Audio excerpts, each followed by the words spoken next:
Let's head over to Cubao in Quezon City. For updates on bus terminals dito, let's bring in Mobile Journal RR Tubise. Hey, RR. What's up, RR? Hello, good morning, Angela, Diego.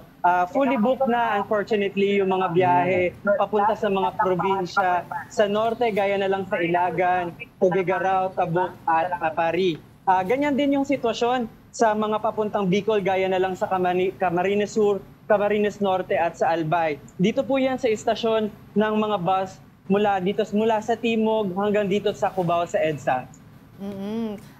Kailan mo kaya, natanong mo ba dyan kung kailan na yung inaasahan ng peak na pagdagsa ng mga pasahero?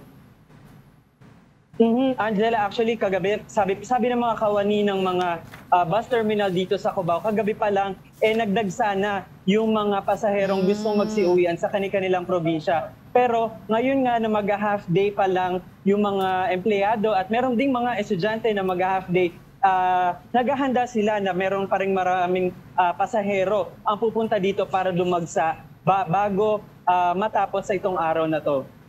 Yeah, RR, di ko alam sa pag-iikot mo kung may nakausap ka o hindi, no? Kasi ang Cubao Terminals, karamihan ng biyahe niyan that's going towards the northern area, dun po ang peak natin sa Bagyong Leon. Madami ka bang nakita na uuwi sa northern area kahit may bagyo?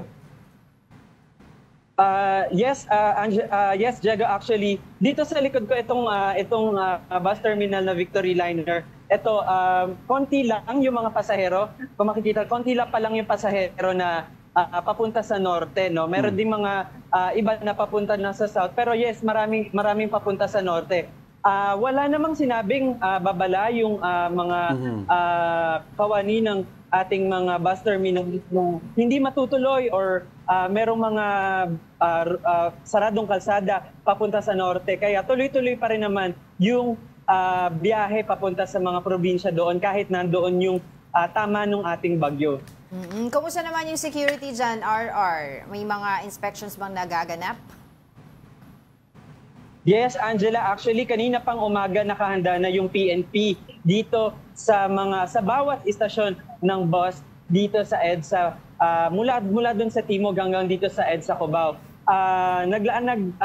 Sinisecure nila na katulong din ng PNP ng Quezon City Police District, yung MDRRM, ang City Disaster Risk Reduction Management Council, and of course yung Bureau of Fire Protection.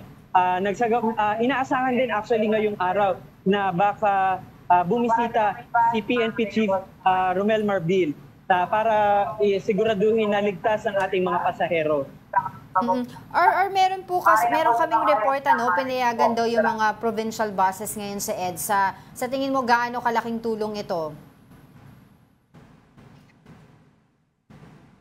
I'm sorry, pwede po mong paulit? Oo, pinayagan daw yung mga provincial buses na dumaan sa EDSA.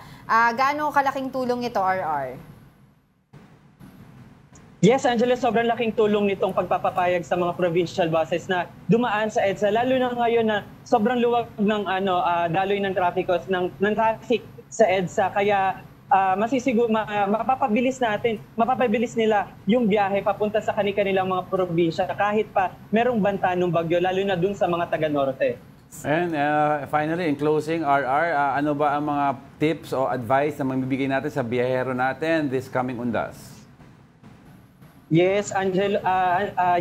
Diego. Actually, sabi dito ng ating mga pulis, kailangan daw na ingatan ang mga gamit at huwag iwan kung saan-saan. At syempre, always on the lookout, at kung meron mang tanong, lumapit lang sa mga istasyon or kung mga news dun sa mga tent na itinayo ng ating mga PNP kasi on the lookout din sila, lalo na panahon ng biyahe, and of course, nandyan yung mga snatcher. Pero bago lumabas ng biyahe, ina-advise din nila na siguraduhin i-lock ang mga bahay. Yun, thank you for that, Mobile Journal RR Tubise.